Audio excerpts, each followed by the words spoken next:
Minasyaitonirrajim. Bismillahirrahmanirrahim. Qul inni nuhitu an a'budal ladzina tad'una ta'buduna min dunillah. Katakan Muhammad pada mereka orang-orang kafir ahli Mekah bahwasanya aku dilarang menyembah berhala-berhala atau Tuhan-Tuhan yang kalian sembah selain Allah. Jadi Nabi Muhammad SAW dapat larangan dari Allah agar jangan sampai menyembah Tuhan-Tuhan selain Allah yang menjadi sesembahan orang-orang kafir. Karena Nabi Muhammad diperintah Allah untuk menyeru, mengajak umat manusia kepada tauhid, yakni mengesahkan Allah. Nah, kalau Nabi Muhammad menyembah patung, menyembah berhala, mau jadi apa?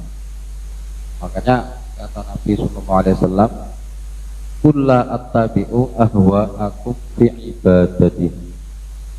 Katakan Muhammad, firman Allah pada kanjeng Nabi, aku tidak akan mengikuti kemauan kalian di dalam menyembah patung-patung atau tuhan-tuhan kalian. Ini maunya orang-orang kafir berat sesembahan. Orang-orang kafir Mekah itu maunya Nabi Muhammad menyembah Tuhannya orang kafir menyembah Tuhannya Nabi Muhammad. Tapi katakannya Nabi, kulla attabi'u ahwa'akum, firman Allah. Katakan aku tidak akan mengikuti kemauan kalian dalam menyembah Tuhan-Tuhan kalian. Qaddalaltu idzan ini taba Tuhan. Kalau aku mengikuti kalian, mengikuti kemauan kalian orang-orang kafir Mekah, maka aku akan jadi sesat. Nah, kalau kanjeng Nabi ikut nyembah patung, ya nyembah berhala, bubar, Nabi jadi sesat. Wa ma'ana minal muhtadin, dan aku bukan golongan orang-orang yang mendapatkan petunjuk. Qul inni ala bayyinatin bayanin rabbi, katakan aku mendapatkan penjelasan dari Tuhanku. Dari Nabi Muhammad sudah dijelasin sama Qul huwallahu ahad Allahu samad.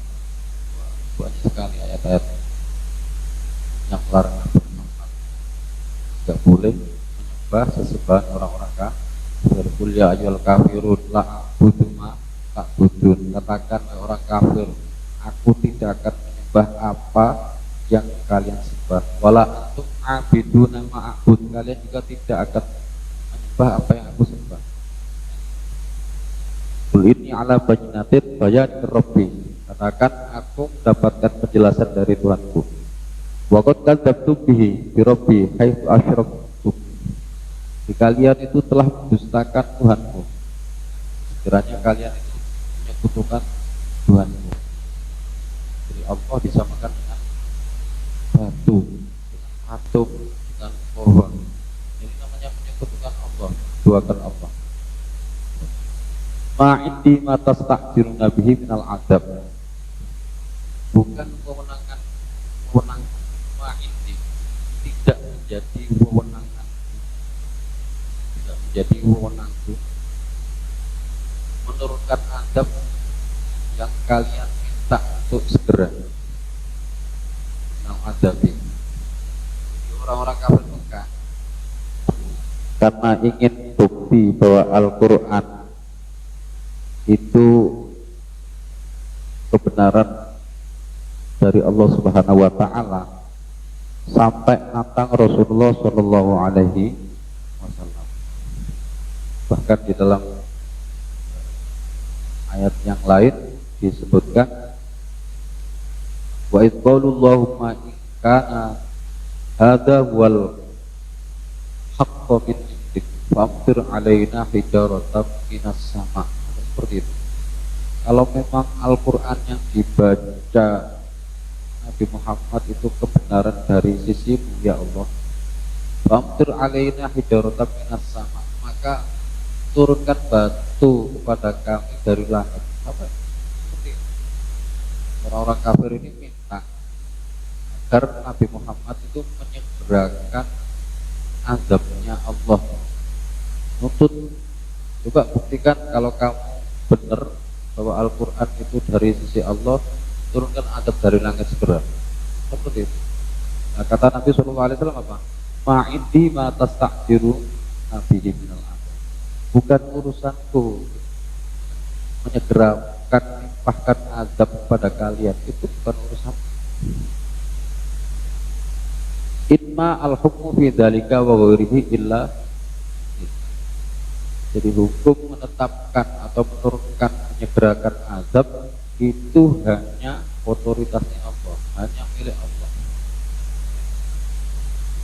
Yaqusu ayil qada'a al-haqq. Allah lah yang akan memutuskan kapan azab itu diturunkan. Di ayat yang lain tadi dijelaskan apa? Di kulli naba'in mustaqarrun. Di setiap berita itu ada masa kejadiannya. Semuanya itu ada waktunya, ada masa. Kan Nabi memprediksi Konstantinopel, Turki akan dikuasai orang Islam. Itu 800 tahun baru terbukti. Tapi semua prediksi Nabi Muhammad SAW itu gak ada yang meleset. Semuanya benar. Sama aja kayak orang-orang kafir Mekah menuntut Kanjeng Nabi agar Kanjeng Nabi ini menyegerakan azab ditimpakan kepada orang-orang kafir Mekah. Tapi dijawab Kanjeng Nabi, ma'indi matas takdiru Nabi, bukan urusanku, tidak dalam wewenangku menyegerakan azab kepada kalian. Itu urusannya Allah. Allah nanti yang akan memutus, karena Allah sebaik-baik dan yang memutus. Yaqusu al-qada al-haqqa wa huwa khairul fasirin al-hakimin. Allah yang akan memutuskan kebenaran, karena Allah lah sebaik-baik dan yang memutus. Jadi kebenaran sejati itu hanya milik Allah Subhanahu wa taala, tidak milik instansi atau lembaga tertentu, bukan. Orang menghukumi bisa saja salah, bisa saja seorang hakim memutus itu karena kepentingan, karena berbagai pertimbangan. Tapi kalau sudah putusan Allah, itu sebaik-baik putusan. Makanya di ayat yang lain dijelaskan, Alaihissallahu bi ahkamil hakimin, bukankah Allah itu dan yang paling bijak dia, bala wa ta'ala dzalika minasyahidin, betul bahwa aku akan hal itu, bahwa Allah itu dan yang maha bijak, itu minasyahidin, orang-orang yang bersaksi. Wafikiratin yakusu ayakulu, dalam suatu bacaan yakusu ini artinya yakul. Kullahu lau ana indi matas takjun nabihi laku dil amru baini wa baini.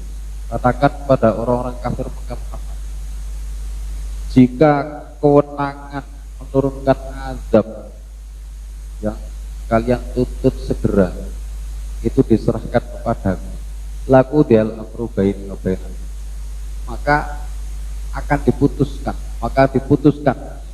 amr, keputusan antara aku dan diri kalian. Katakan Nabi, ya kalau urusan azab itu diserahkan kepadaku, ya udah aku beresin segera, gak usah lama-lama. Bi an mu'ajjilahu lakum, jadi aku segerakan azab yang kalian tuntut segera ditimpahkan. Wastarihu, dan aku akan rehat, istirahat. Malah enak tuh katakan Nabi, gak usah dakwah, binasa semua. Tapi gak seperti itu. Karena Allah menunda azab itu karena satunya Allah. Karena apa? Sifat satunya Allah. Padahal di saat itu pernah Muhammad SAW itu ditawari malaikat. gunung itu mau ditimpahkan kepada orang-orang yang menentang kanjeng Nabi, tapi kanjeng Nabi nggak mau, karena harapan kanjeng Nabi, wa qala arju an akhruja min dzurriyyatihin man yu'minu billah, aku berharap akan lahir dari keturunan orang-orang kafir, orang yang beriman sama Allah. Karena tidak semua anak orang kafir itu jadi kafir. Anaknya Abu Lahab, Ikrimah, Muslim. Anaknya Abu Jahal, Durrah, Muslim. Jadi belum tentu anak penjahat itu jadi penjahat.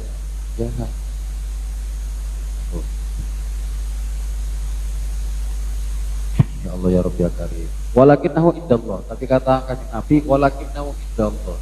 Jadi urusan menyegerakan, menimpahkan azab itu ada dalam otoritasnya Allah, ada dalam kekuasaannya Allah. Wallahu a'lam bidzalimin minni yu'aqibuhum. Ya Allah yang lebih mengetahui orang-orang yang zalim. Mata yu'aqibuhum. Kapan Allah menyiksa orang zalim? Yang tahu itu siapa? Allah. Tapi yang jelas pada saatnya akan apa? Akan terjadi. Pasti. Wa indahu ta'ala mafatihul ghaibi wa ja'inhu awit turun al-wasratu ila ilmi. Di sisi Allah gudang-gudang kegaiban. Jadi gudang-gudang kegaiban itu milik Allah, atau cara untuk bisa sampai mengetahui kegaiban itu ya miliknya Allah. La ya'lamu illahu, tidak mengetahui gudang-gudang kegaiban kecuali hanya Allah. Bahwa al-khamsatu, kegaiban yang hanya diketahui oleh Allah itu ada 5. Allati fi qouli, yang dijelaskan dalam firman-Nya, innallaha indahu ilmus sa'ah. Jadi sesungguhnya di sisi Allah itu mengetahui kiamat. Jadi yang tahu kapan hari kiamat terjadi ini cuma Allah. Selain Allah nggak tahu. Bahkan kanjeng Nabi Muhammad SAW nggak tahu. Nabi hanya dikasih tahu tanda-tanda kiamat. Tapi kapan terjadi kiamat itu nggak tahu. Karena itu yang tahu cuma Allah. Ayil ayat Ar-Rahul Bukhari. Wa ya'lam ma yahdutsu fil barri il qafari wal bahri al qura allati alal. Dan Allah mengetahui apa yang akan terjadi di lautan dan di daratan. Jadi kita tahu. Kalau kita nggak tahu, pengetahuan kita terbatas. Besok akan terjadi apa aja kita nggak tahu. Rahasia Allah. Wa ya'lamu ma yahdutsu fil barri. Allah mengetahui apa yang akan terjadi di daratan wal bahri, di lautan. Lautan itu nanti Allah akan menciptakan apa, akan binatang apa, kelak akan jadi apa, tsunami atau akan jadi apa, itu cuma Allah yang tahu. Selain Allah enggak. Wa may yaskutu min zaidatun waraqatin illa ya'lam. Tidak ada satu daun yang gugur kecuali Allah itu mengetahui. Bahkan daun pohon yang gugur, yang runtuh dari batangnya, dari tangkainya, dari cabangnya, itu yang tahu cuma Allah. Selain Allah gak ada yang tahu. Wala habbatun fi dzulumatil ardi, dan juga tidak mengetahui biji-bijian yang ada di dalam kegelapan bumi. Padi ditanam dalam tanah, ya kan? Itu Allah tahu. Walaupun dipendem, ya, walaupun ditanam, ditutupi tanah, itu Allah tahu. Wala rabbin wala yabisin adhun ala waraqatin illa fi kitabim mubin. Dan tidaklah pohonan yang basah atau buah-buahan yang basah dan yang kering, kecuali semua sudah tercatat di Lauhil Mahfuz. Jadi diingat, jadi ada 5 rahasia yang dimiliki oleh Allah. Selain Allah gak ada yang tahu. Pertama, kapan terjadinya kiamat, apa yang akan terjadi ke depan. Terus daun rontok dari pohonnya, biji biji yang ada di dalam bumi, baik yang basah maupun yang kering, itu semua sudah dicatat di Lauhil Mahfuz. Wa huwa al-lauhul mahfuz. Wal istisna'u badal istimalin minal istisna'i qablahu. Jadi istisna illa fi kitabim mubin. Ini badal istimal dari istisna sebelumnya, yakni illa ya'lamuha. Wa walladzi yatawaffakum bil laili yakbidu arwahakum indan naumi. Allah lah zat yang menidurkan kalian di waktu malam.